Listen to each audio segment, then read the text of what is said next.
back to the USGS Tech Stack Working Group.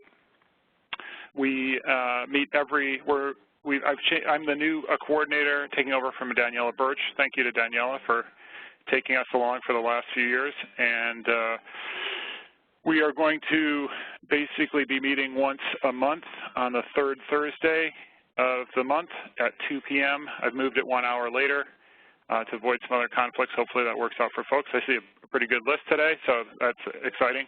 I also did pass this list along to some folks in the IUSE community and to some folks in the NOAA data management integration team, as well as a few other folks who I thought might be interested in hearing about this. So we have a good group today. John Jediny, who is relatively new to data.gov, is going to be talking today.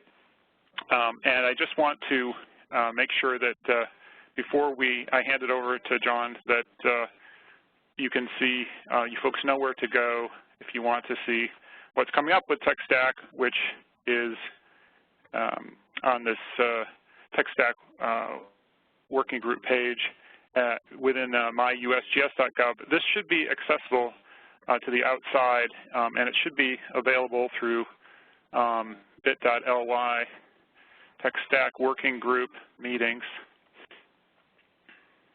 Okay, which brings you back to the same page here. So bit.ly/TSWG meetings, or you could probably just Google it, but we'll take you to the meetings page. And on the meetings page here, you'll see that we have the meeting today and then upcoming meetings the next month. So for instance, if you wanted to see what this meeting in March would be, you click there and you find out that we're having a presentation on mapping in Python. And on this page also, here's today's meeting that John is going to present. After the meeting, it's being recorded, and I will put the links to the recording up here on this meeting page, and also send out the link to everybody just to remind them.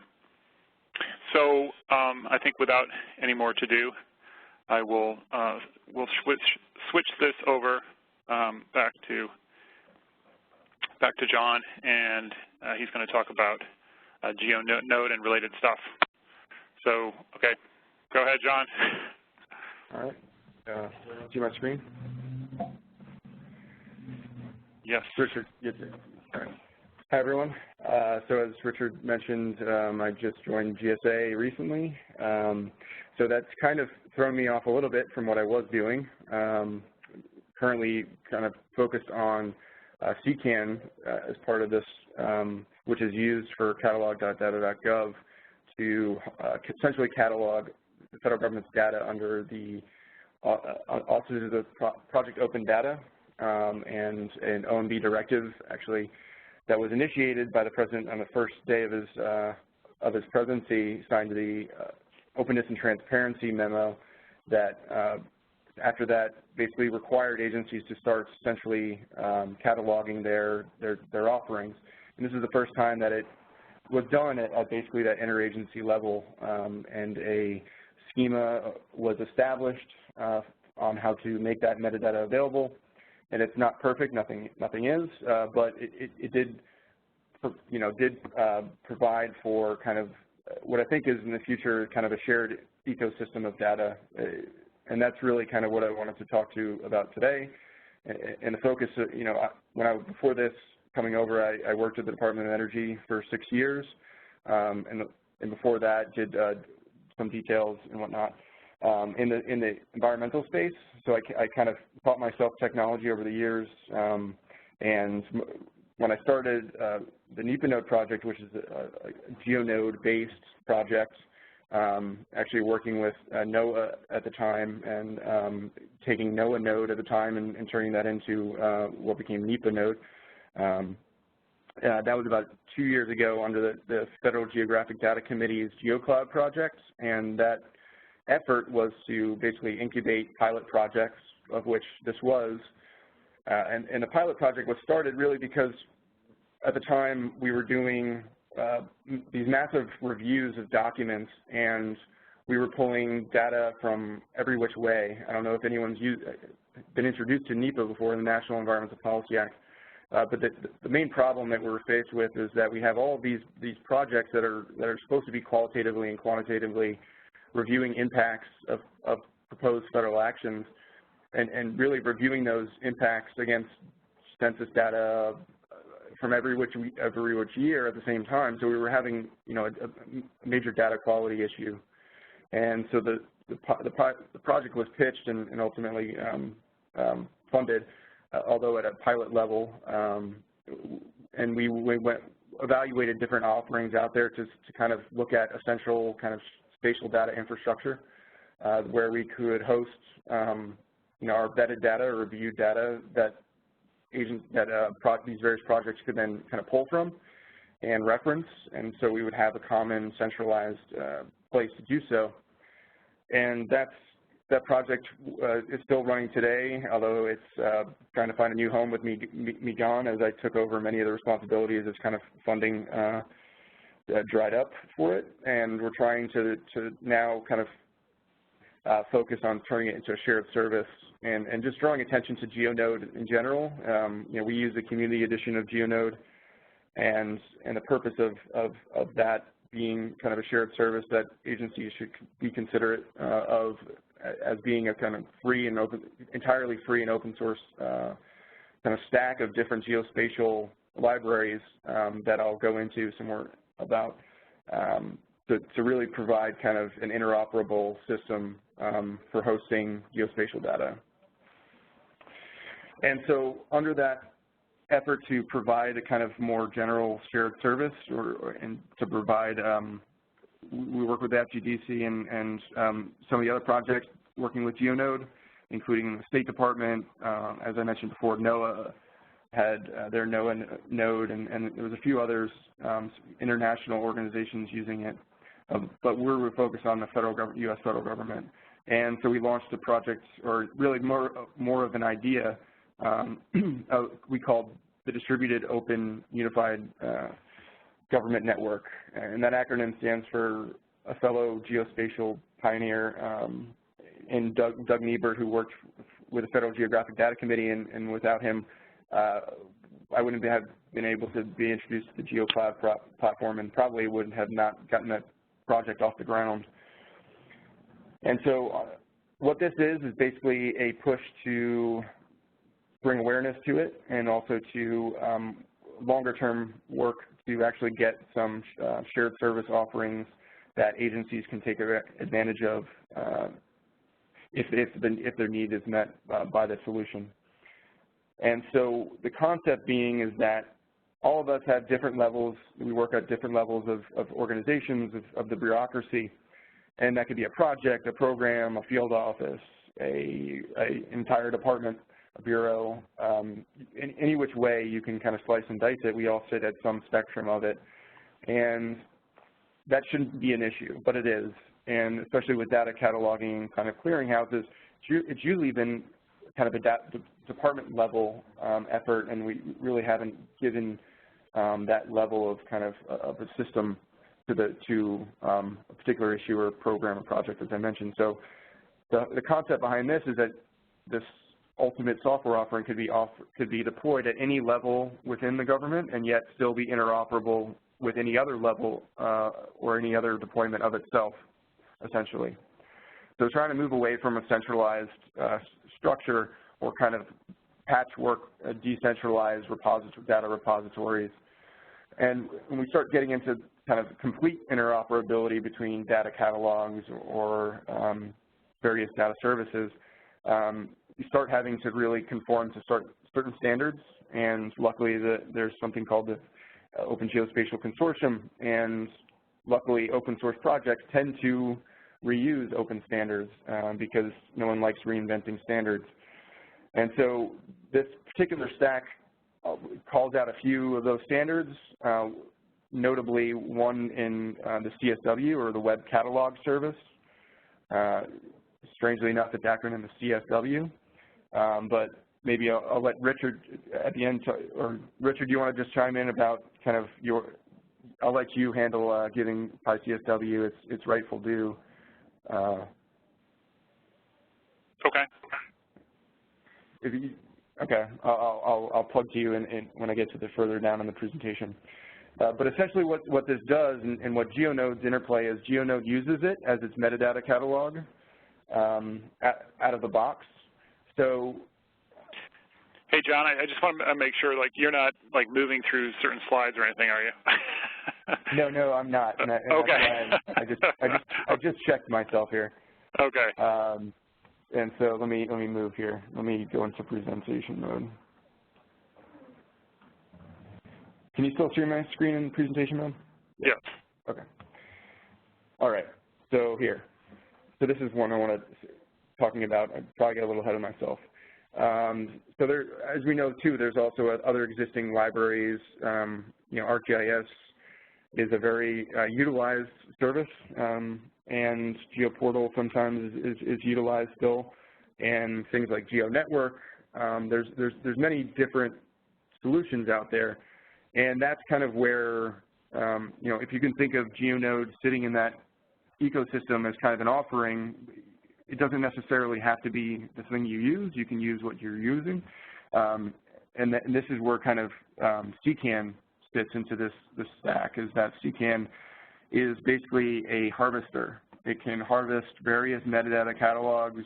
You can even trick it into harvesting, you know, web accessible folders or different systems, and what it does is it basically catalogs all those services and helps you map those into, you know, one line layer of metadata, so that you can pull in all of those different catalog services and then be able to harvest the metadata for those, and then also point to the actual resource endpoints for various formats that you can access the data. And so that's what we're talking about here. Just to give you some context, the dougn effort is basically, you know, CKAN plus Geonode, and with Geonode coming pycsw.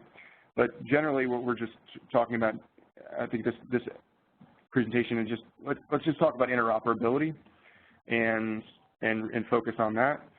But do know that there are existing offerings there to be had and to be used, and my personal recommendation is this kind of this setup. So we all know there's a lot of data out there. We need to centrally aggregate it, but still be able to distributively create it, and that's the point of this. And so I covered this. So for those that don't know Geonode,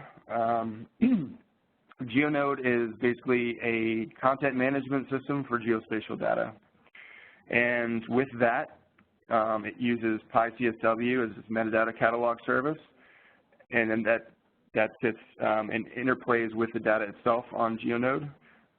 And then it uses GeoServer as its geospatial server, as well as PostGIS for its storing of the actual geospatial data. And the unique aspect of Geonode is that it provides kind of a web-friendly, you know, a graphical interface for people to, in a manner of distributing out users, and you can grant a user access. They can themselves upload a shapefile or GeoTIFF image to Geonode through the website, and that orchestrates the, you know, uploading to PostGIS, and then gives them the ability to edit the metadata in a form, in a nice, you know, web form, and then that metadata is then inputted into pycsw and centrally cataloged. And one of the really nice things about Geonode is that it provides kind of a nice interface to also access the data from GeoServer. I think everyone knows that GeoServer can spit out data in very many ways. Not many people actually do know that. So here are some examples of the different services, again, the open services that it supports. So unlike most servers, it's not just a WMS only, or it's not ArcGIS where you have to kind of use ArcMap or hack around using that to actually get the data. I think what we should all be striving for is exposing web feature services and exposing the actual data. And it does add a little bit of a social aspect of it to what is generally a pretty bland and boring topic of spatial data infrastructures. Not boring, but bland.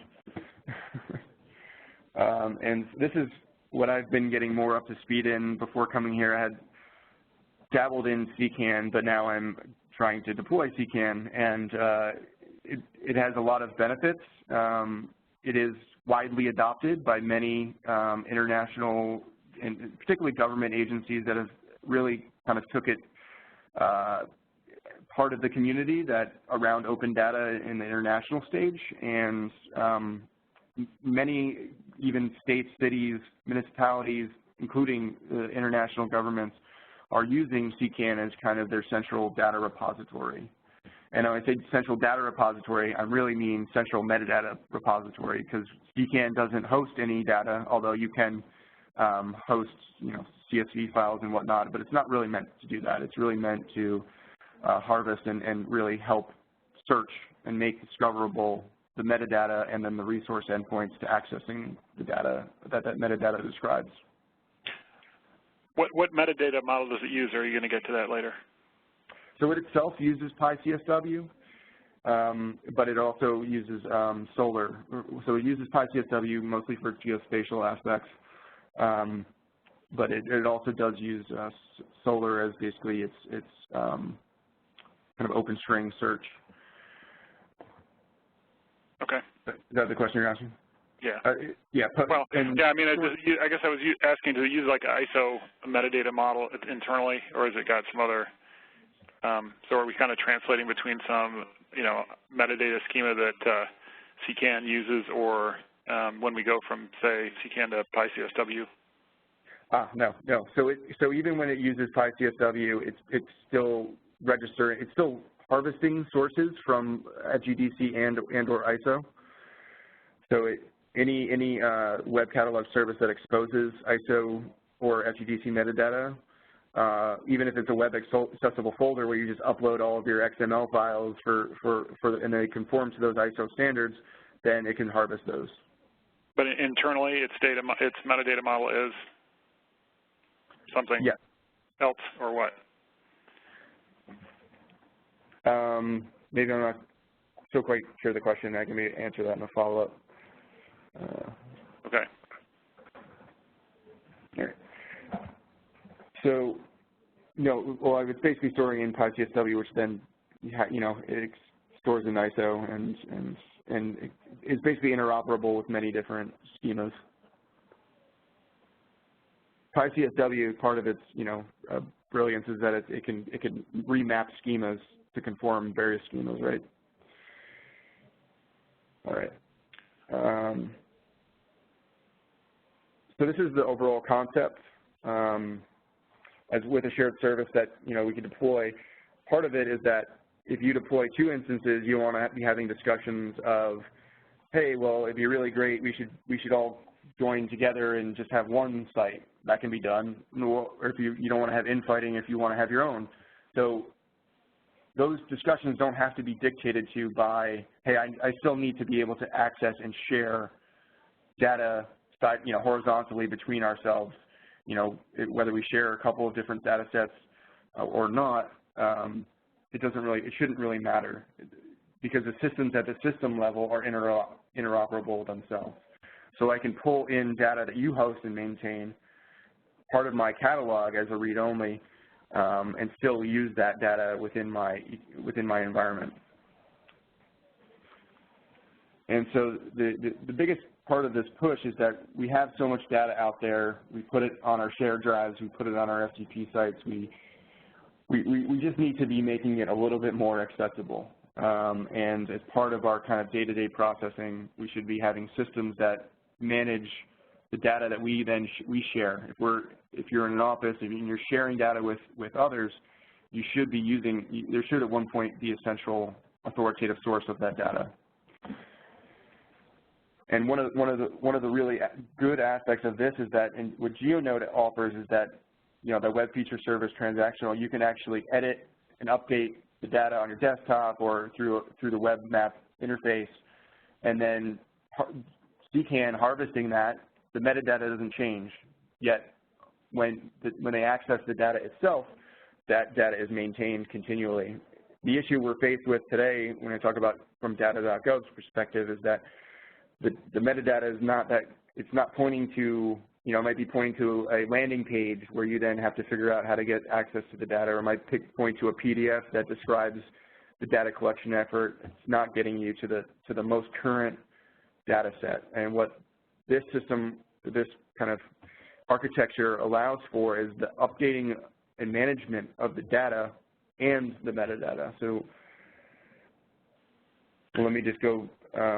Right. So just to make sure we understand here. So this is, I mean, at the USGS we have something called Sciencebase.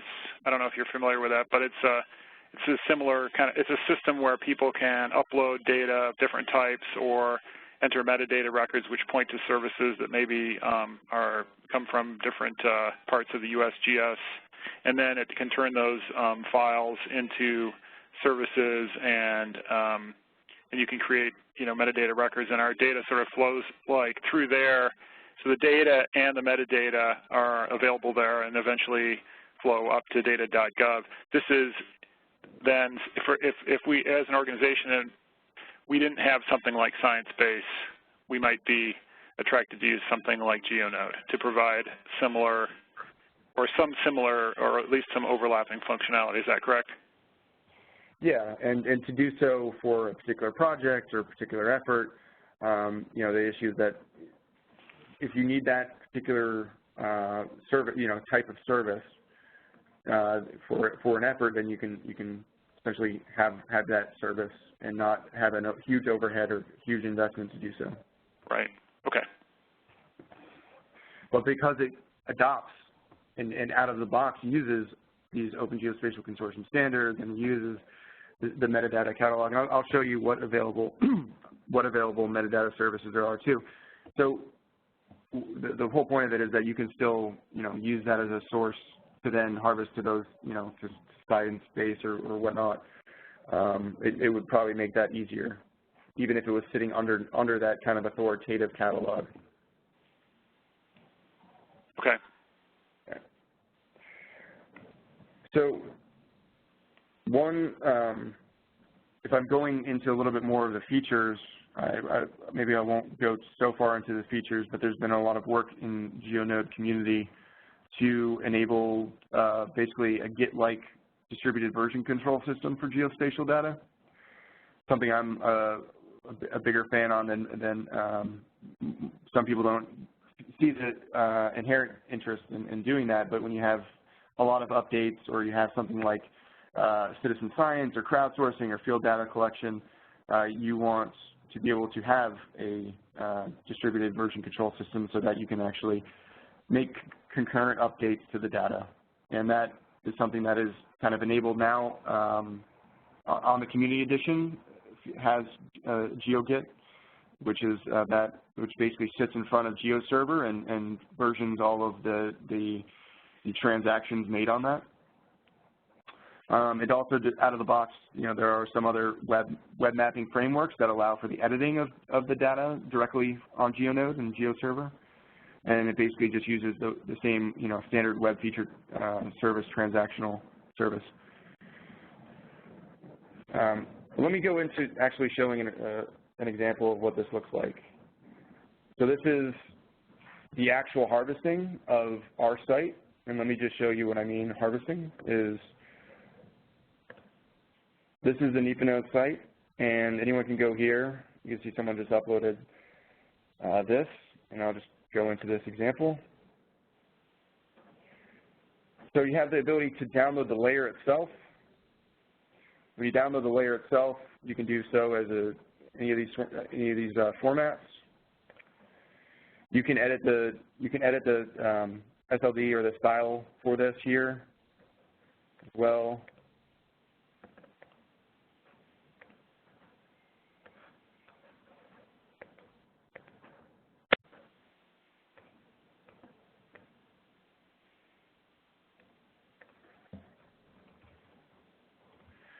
I know someone on the phone is going to correct my spelling of sage grouse. Anyway. I think that was Or the actual metadata, so you can see what services that are supported, what standards are supported. And you can see here, I don't have access because this particular layer, I do actually. So you can edit the metadata styles before, as I said. You can replace the layer, or you can actually edit the data. And this form is basically what is basically the web form for pycsw. And so users update this form through the website, and then that automatically maps to pycsw, which then gets harvested by CKAN. And this is what you're seeing here. And while it's kind of, again, the NEPAnode project is kind of not fully maintained at this point just because I haven't had time to do so. So the metadata is not all up to date for some of the layers.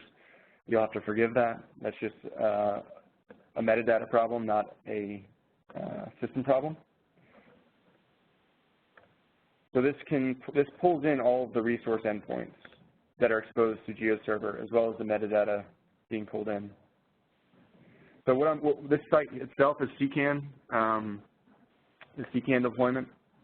You can see it's pulling in all of this information, and the activity stream, if the data was updated, then it would show that the data was updated in this activity stream. But any of this can be downloaded, so if I just wanted to download this as a CSV file, you can do that, GeoJSON, KML, all the rest. And what's nice about this is this is exposing it as an API, right? This is exposing the actual resource endpoint to the data set. A lot of the issues that we have is that we have too much manual navigation. So you have a CSW endpoint here on this site, right? So this site right now this is basically harvesting the pycsw service on our NEPAnode site. Right, but if I wanted to, say, do a search on this site for all the Esri REST endpoints and all the WMS endpoints, or actually, I guess there are no Esri REST endpoints. Is that correct, or are there? I think there are on this particular site. Well, anyway, but could I search this, for just those types, and then display them in some other portal? Yes. So Geonode itself is, like I said, pycsw. Yeah. CKAN has pycsw. So when you use CKAN to harvest multiple pycsw services, its pycsw service is kind of like the mega, or the one you could get all of that data from. Is that what you're asking? Yeah. Well, I'm just asking if this has a CSW endpoint. This particular node. This particular node. Yes. So it could be queried from another application. Yes. So all CKAN deployments out of the box have pycsw. Okay. All right. So again, you can go in and update this record, the attributes themselves, label them, et cetera, et cetera. So right now we on the site have 273 data sets. Feel free to go in and test them. One thing I did want to show you too is that you can actually pull using GeoServer's Explorer, and I personally use QGIS because I don't like using anything not free and open source. But this example shows you that there's a plugin for GeoServer where you can actually pull the data in, either as a web, WMS endpoint if you're just looking to preview it, or you can actually pull in the web feature service and download the data to your desktop, do spatial analysis, and then potentially create a new derivative product and upload that back to the service. So it starts to be kind of like a communal or social data sharing, right? Where we're pulling down verified data that we're centrally managing. We're creating our derivative products of those, doing our spatial analysis, and then uploading the final products of those for better sharing as well and cataloging. So you could see kind of the ecosystem growing where this becomes sustainable by making derivative products and derivative data, managing that metadata. I'll just be an observer here, but you know, those products tend to just go by the wayside. They tend to get thrown off into, you know, a shared drive service, get thrown into a PDF document and published as a report. Maybe you make them available as, you know, a general zip file of all of the data that you had. But if it's a large project, that might be counterproductive to do so. So I'm just trying to call the data that you guys produce as derivative products is something that we want to start getting into rehosting, and something that everyone should be accounting for.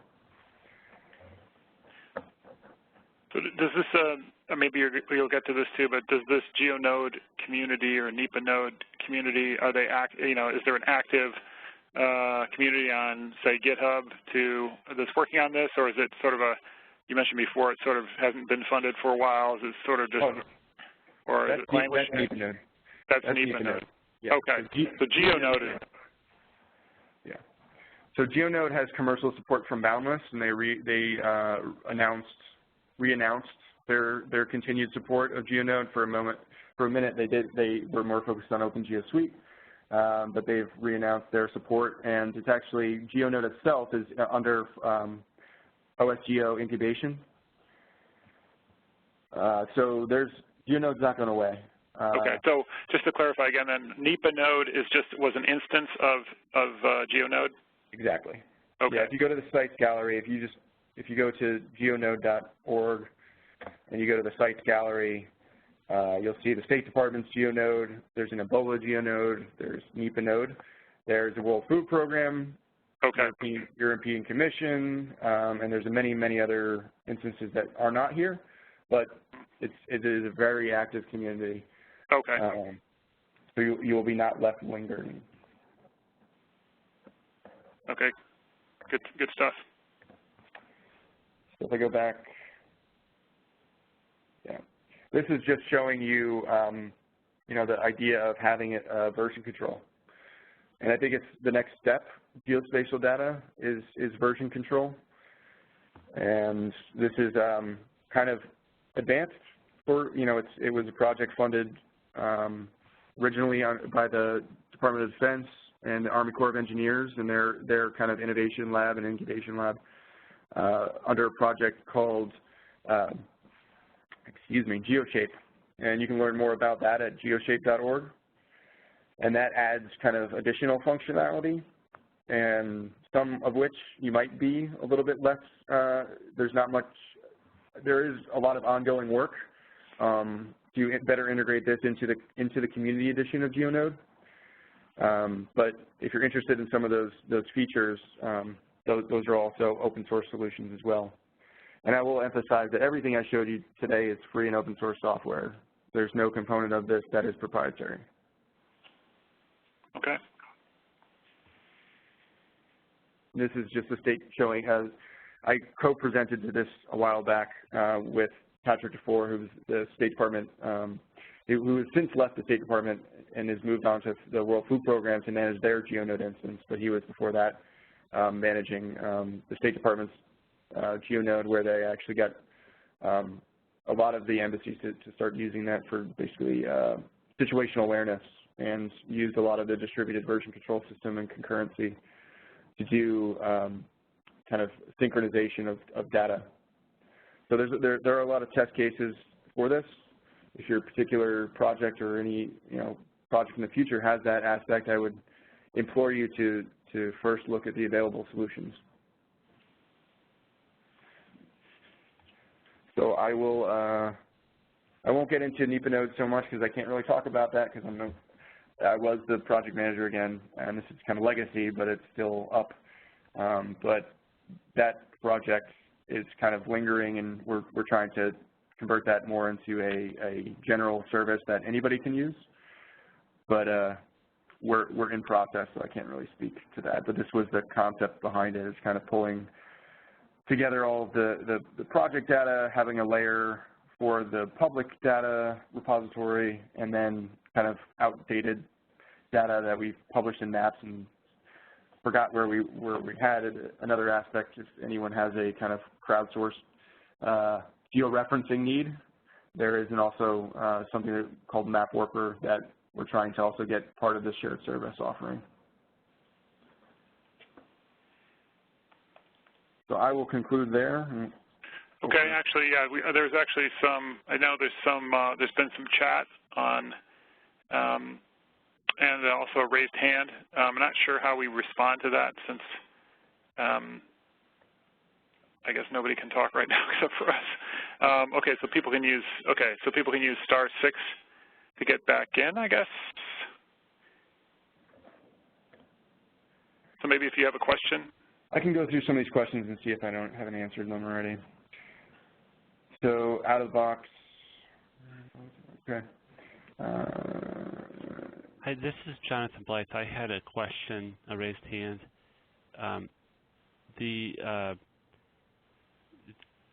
The Geonode connects or is harvested by the CKAN. Is there anything you had to configure on the CKAN end to make that work?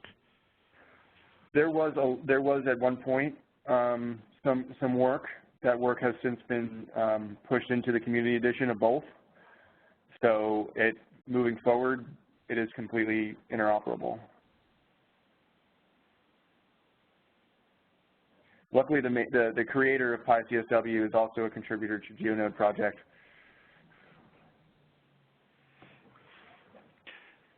John, there's a lot of different moving parts here in Geonode. Is it possible to install this with Docker, or is somebody working on that, or would that not be a good idea?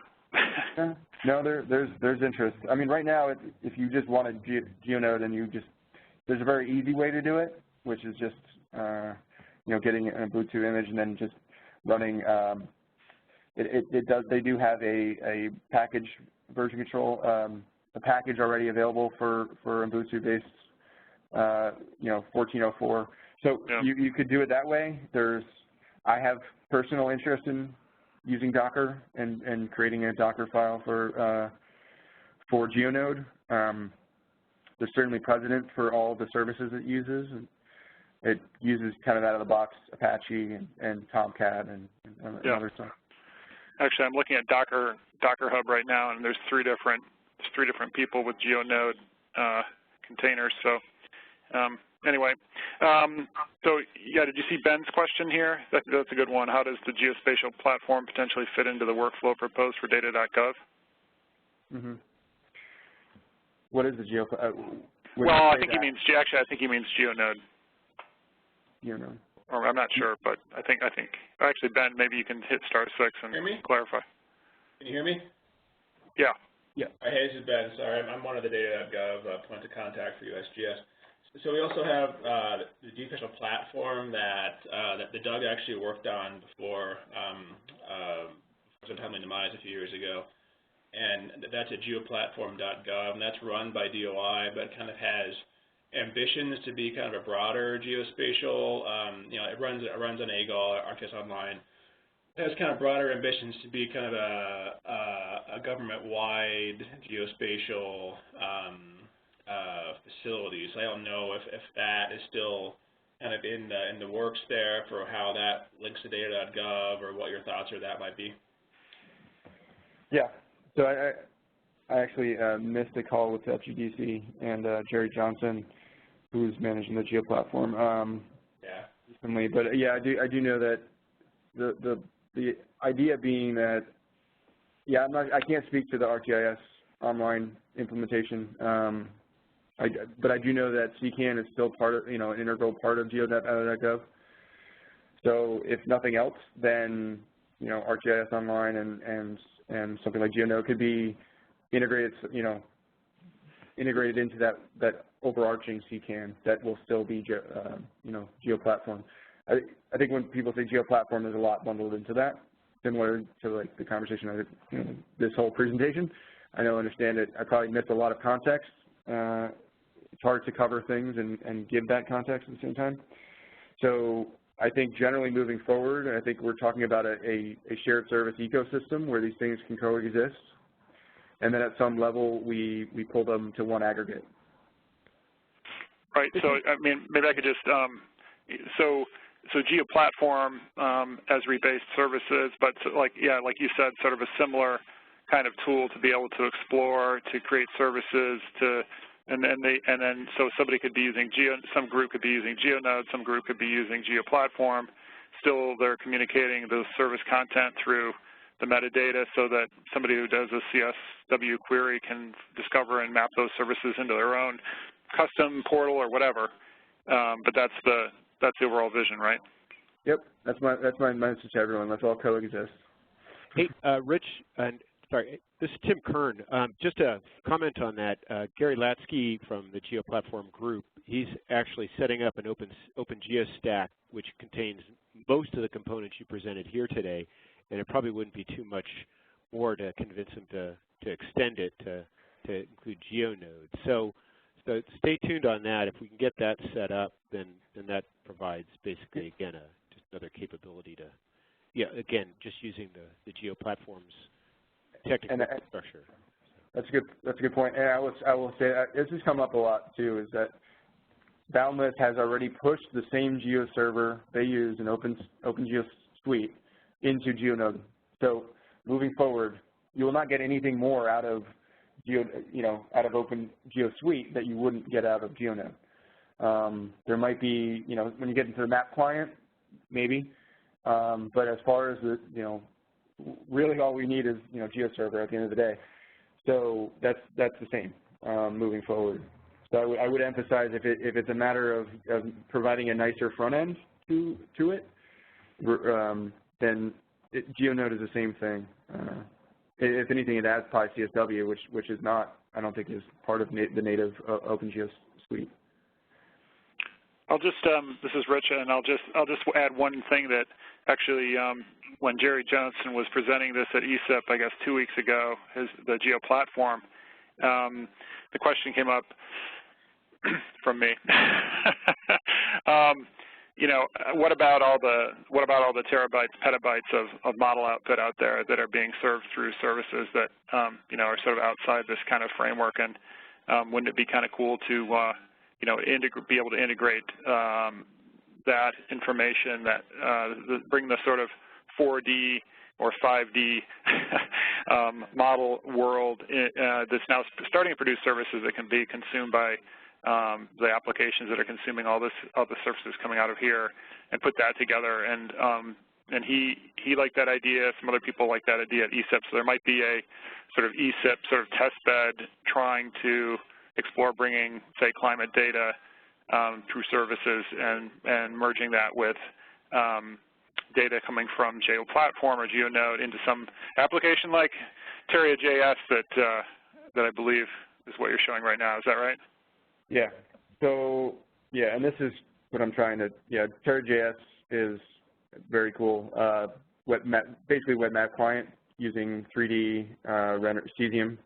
But I'm just trying to pull together the concept here at the end of the day is, hey, we all have a lot of data, but we should all have it in a place that's accessible to others, because whether we believe it or not, most of the time when people are talking about accessing government data, it's usually government employees not being able to access other government employees' data for our own needs. So, this example, I mapped, in this map, I pulled all of the Esri ArcGIS at REST endpoints that I'm aware of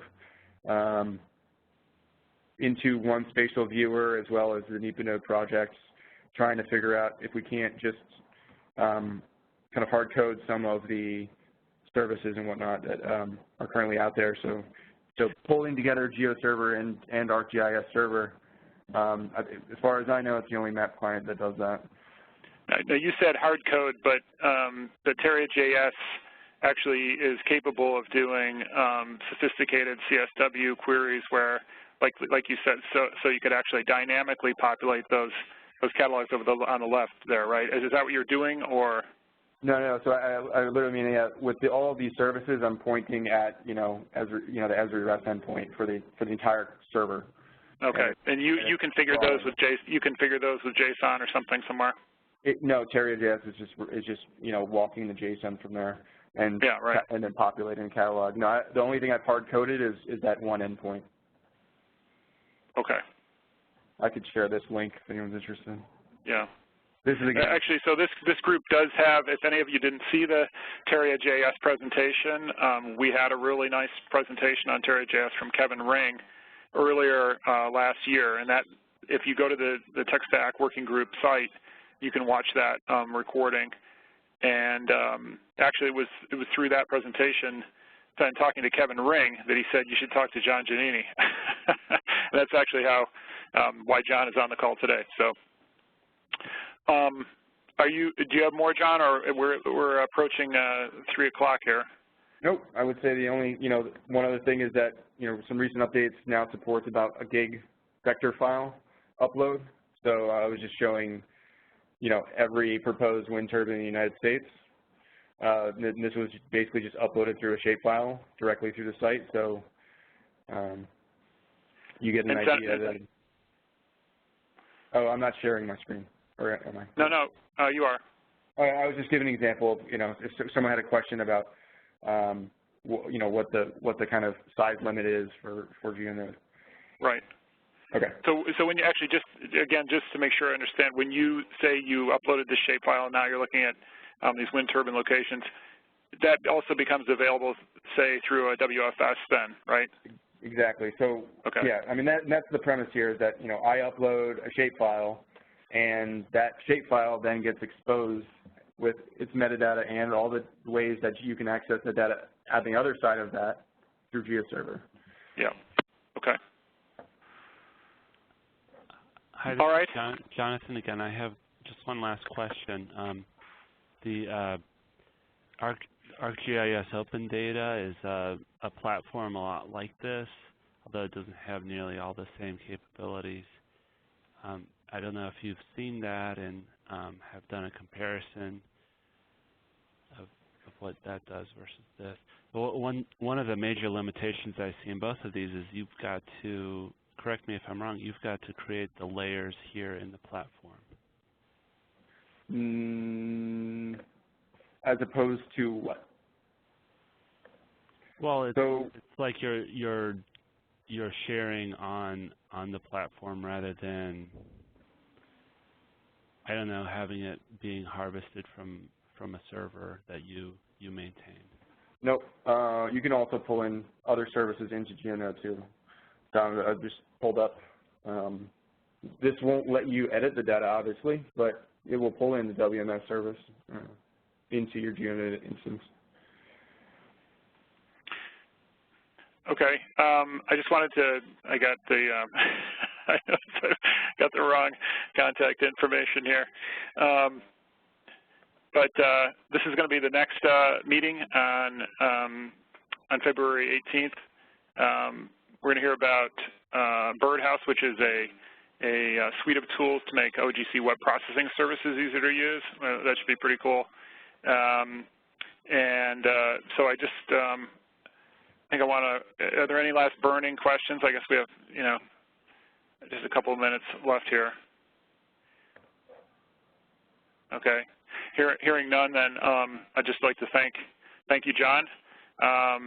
It's really kind of cool, I think, to see all these different ways that people can create their own services and ways to exchange metadata. And I feel like, as people start to see the value of their metadata, exposing these services through these kind of applications like that terriajs application you just showed, they'll start asking questions like, why isn't my stuff on that map? And then we'll get to explain to them that yes, you can make your data appear on that map if you go through something like ScienceBase or go through something like Geonode or GeoPlatform to turn your holdings into services and services that are accessible in a standard way through the metadata so that it becomes searchable. So I think it's all really exciting. So, all right, thanks everybody. And again, there'll be in a couple hours or so, there should be a video available if you want to pass that along to your colleagues. And so thanks for attending, and we'll see you in a month.